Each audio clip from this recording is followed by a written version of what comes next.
तो आपके सामने लेकर आ गया है मॉडुलस और एब्सोल्यूट वैल्यू कैसे कैलकुलेट करते हैं। पहले तो जानेंगे कि ये मॉडुलस और एब्सोल्यूट वैल्यू क्या है। तो मैं यहाँ पर सिंपल से यहाँ पर ब्रैकेट में लिख देता हूँ, ये बात करता है लेंथ की। लेंथ मतलब डिस्टेंस की बात करता है, ठीक है।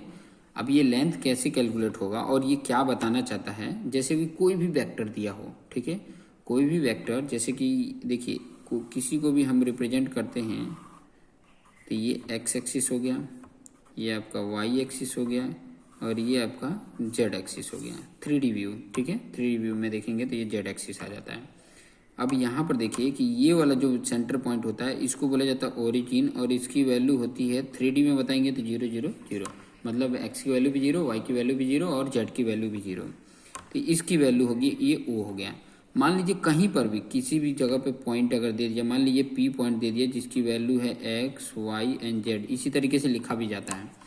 तो इसके और इसके बीच का डिस्टेंस ही एब्सोल्यूट वैल्यू होती है। ये जो डिस्टेंस है ओ पी, ओ से पी तक का ये जो लेंथ है, ठीक है, इसी को बोला जाता है एब्सोल्यूट वैल्यू, इसी को बोला जाता है एब्सोल्यूट वैल्यू, इसी को बोला जाता है मॉडुलस वैल्यू, ठीक है। ये चीज़ समझ में आ गया। अब मान लीजिए कि कोई भी वैल्यू अगर देखिए यहाँ से डिस्टेंस जब भी निकालते थे, जब ओ पी निकालते थे तो क्या फॉर्मूला था, सिंपल सा, इसका x1 माइनस x2, मान लो ये x1 है ये x2 है, ये y1 है ये y2 है, ये z1 है ये z2 है, तो क्या करते थे x1 माइनस x2 का whole square plus y1 minus y2 का whole square plus z1 minus z2 का होल स्क्वायर, ये फॉर्मूला होता था। अभी इसकी वैल्यू तो 0 0 है और यहाँ की वैल्यू, तो ये वैल्यू तो मेरी 0 0 है, तो यहाँ की वैल्यू देखोगे तो 0 माइनस एक्स, एक्स का स्क्वायर प्लस 0 माइनस वाई मतलब वाई का स्क्वायर और 0 माइनस जेड मतलब जेड का स्क्वायर, ये आता है। तब अगर कोई भी वैल्यू दिया हो और उसकी एब्सोल्यूट वैल्यू फाइंड आउट करनी है तो उस वैल्यू का स्क्वायर करो और सम कर दो और रूट के बाहर निकाल दो, निकल जाएगा। जैसे कि एग्जाम्पल देख लो, एक एग्जाम्पल देखिए कि क्वेश्चन में बोला है कि फाइंड द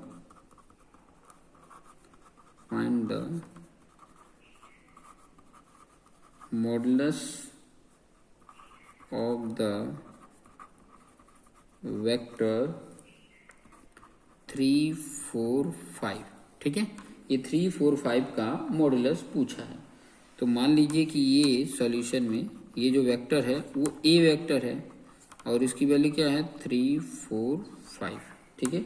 और इस वेक्टर का मॉडुलस मतलब ये फाइंड आउट करते हैं और इसका मतलब क्या हुआ 3 का स्क्वायर प्लस 4 का स्क्वायर प्लस 5 का स्क्वायर, ये हो गया। कर लीजिए, 3 का स्क्वायर 9, 4 का स्क्वायर 16 एंड 5 का स्क्वायर 25।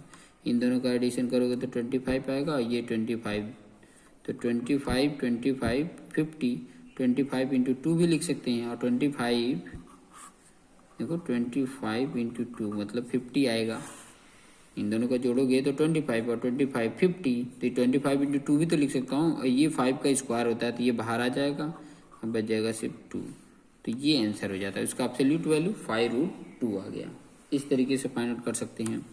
एक और क्वेश्चन देख लीजिए, ऐसे कई सारे एग्जांपल देख सकते हैं। बोला है कि find the modulus of P, find the modulus of P और वैल्यू दिया है इसका 6 दिया 8 दिया। अब देखिए जेड वैल्यू नहीं दिया है तो जेड को जाने दो, कोई बात नहीं। यहाँ पर क्या हो जाएगा, मान लीजिए a इक्वल टू ये है, p इक्वल टू है क्या दिया है 6 एंड 8 दिया है, तो इसका p ऐसे करके √6 का स्क्वायर प्लस 8 का स्क्वायर, 6 का स्क्वायर कितना होता है 36 और ये 64, दोनों ऐड करेंगे तो 100 आ जाएगा और ये 10 का स्क्वायर होता है मतलब 10 आ गया। इस तरीके से वैल्यू फाइंड आउट कर लेंगे। आसान है, ठीक है, बहुत ही आसान है, बहुत ही सिंपल है। आप करना चाहेंगे तो बहुत सारे क्वेश्चंस इसके कर सकते हैं आसान तरीके से, ठीक है। आसान और सिंपल तरीके से ऐसे क्वेश्चन जितने भी आएंगे उसको बड़े ही सिंपल तरीके से आप आराम से कर सकते हैं। अब इसी में मान लीजिए कि कोई वैल्यू दे दिया, ठीक है, कोई वैल्यू दे दिया और वो पूछ रहा है कि क्या यह यूनिट वेक्टर है या जीरो वेक्टर है। ऐसे क्वेश्चन पूछ लिया तो क्या करेंगे, तो यूनिट वेक्टर और जीरो वेक्टर को भी हम समझ लेते हैं। तो मैं यहाँ पर ही बता देता हूँ, आगे उसके कुछ न्यूमेरिकल भी करेंगे और मैं आपसे पूछूंगा भी कि मतलब मॉड्यूलस वैल्यूज क्या होगी और ये किस टाइप का वेक्टर होगा, ठीक है, यूनिट होगा कि जीरो वेक्टर होगा। तो ये चीज़ें भी आप बना सकते हैं। तो यहाँ पर बता देता हूँ कि जैसे कोई भी वेक्टर दिया है, इसकी वैल्यू 10 आई ना, इसकी वैल्यू 5√2 आई ना। अगर मान लो कि किसी का ये मॉड्यूलस निकालते हैं और उसकी वैल्यू 1 आ जाती है, किसी का भी मॉड्यूलस वैल्यू निकालते हैं और उसकी वैल्यू 1 आ जाती है, तो उस वैल्यू को क्या बोला जाएगा, यूनिट वेक्टर बोला जाएगा। और उसका सोल्यूशन अगर मान लीजिए 0 आ जाता है, तो जब 0 आ जाएगा तो वो क्या होगा, अगर मान लीजिए कि इसका सोल्यूशन किए और 0 आ गया तो उस वैल्यू को, उस सोल्यूशन को क्या बोला जाएगा, जीरो वेक्टर बोला जाएगा। और जीरो वेक्टर में अगर देखोगे जीरो तभी पॉसिबल है ना जब एक्स वाई जेड की सभी की वैल्यू 0 हो, तभी पॉसिबल है, ये भी ध्यान में रखना, ठीक है। उसी को जीरो वेक्टर बोला जाएगा, अदरवाइज नहीं बोला जाएगा, ठीक है। जब थीटा 0 हो, सिंपल से कहने का मतलब वही है, थीटा 0 हो तभी पॉसिबल हो सकता है, अदरवाइज नहीं पॉसिबल हो सकता है, ठीक है। तो ये चीज़ें आपको समझ में आ गई हैं। चलिए एक दो क्वेश्चंस मैं आपको बता भी देता हूँ कि ये जीरो वेक्टर किसको बोलते हैं, यूनिट वेक्टर किसको बोलते हैं, तो वो भी चीज़ें थोड़ा सा मैं बता देता हूँ। एक पेज न्यू पेज लेके इसमें मैं आपको एक्सप्लेन करके बता देता हूँ।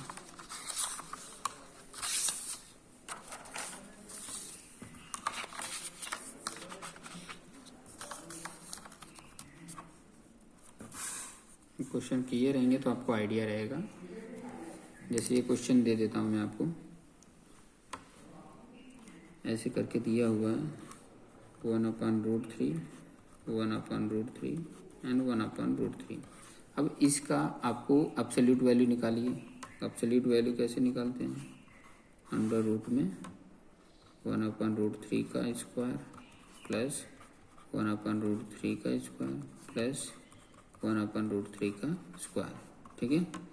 अभी सॉल्व कर देते हैं, देखिए क्या आएगा, ये 1/3 प्लस 1/3 प्लस 1/3 आएगा। तीनों को जोड़ेंगे तो 3/3 हो जाएगा और इसकी वैल्यू क्या आएगी 1, और 1 को बाहर निकालेंगे तो 1 आ जाता है। तो जब भी आंसर ये आ जाता है, ये आ जाए, जब भी इसको सॉल्व करेंगे और ये आंसर आ जाता है 1 आ जाता है, तो इसको बोला जाता है यूनिट वेक्टर। इस वेक्टर को क्या बोला जाता है, यूनिट वेक्टर बोला जाता है। किसको, ये वेक्टर है ना, इसी को यूनिट वेक्टर बोला जाता है। ये चीज़ें प्रिपेयर करेंगे तो आपको आसानी से समझ में आ जाएगा। अब जीरो वेक्टर कौन सा होगा, जीरो वेक्टर की अगर मैं बात करूं, जीरो वेक्टर उन्हीं को बोला जाएगा जिसकी वैल्यू क्या, सॉल्यूशन क्या है, 0 आए। जैसे कि मतलब ये दे दिया, मान लीजिए ए है और इसकी वैल्यू 0 0 0 हो, तो इसका मोड निकालोगे तो क्या होगा, 0 का स्क्वायर प्लस 0 का स्क्वायर प्लस 0 का स्क्वायर आएगा, आंसर 0 ही। तो इसी को बोला जाता है जीरो वेक्टर। मतलब कोई भी वैल्यू हो, हालांकि कोई भी वैल्यू लोगे ना, इसको छोड़ के 0 0 0 को छोड़ के कोई भी वैल्यू लोगे तो कुछ वैल्यू आएगा, तो 0 नहीं होगा, ठीक है। और ये जो जीरो वेक्टर का मतलब ये हो गया कि वो सेम उसी पॉइंट पे है जहाँ पे ओरिजिन है, तभी पॉसिबिलिटी है, अदरवाइज पॉसिबिलिटी नहीं है जीरो वेक्टर का। तो ये चीज़ें आपने समझ लिए। आगे मैं कुछ और चीज़ें भी बताऊंगा, जैसे कि कोई भी वेक्टर है तो उसका डायरेक्शन क्या होगा, ठीक है, उसका डायरेक्शन क्या होगा, वो चीज़ें आपको पता चलेगी कि जो दूसरा वाला, जैसे दो वेक्टर है तो उनमें दोनों का डायरेक्शन सेम है या अपोजिट डायरेक्शन है या कैसा डायरेक्शन है, वो चीज़ें नेक्स्ट वीडियो में देखेंगे। तो थैंक यू।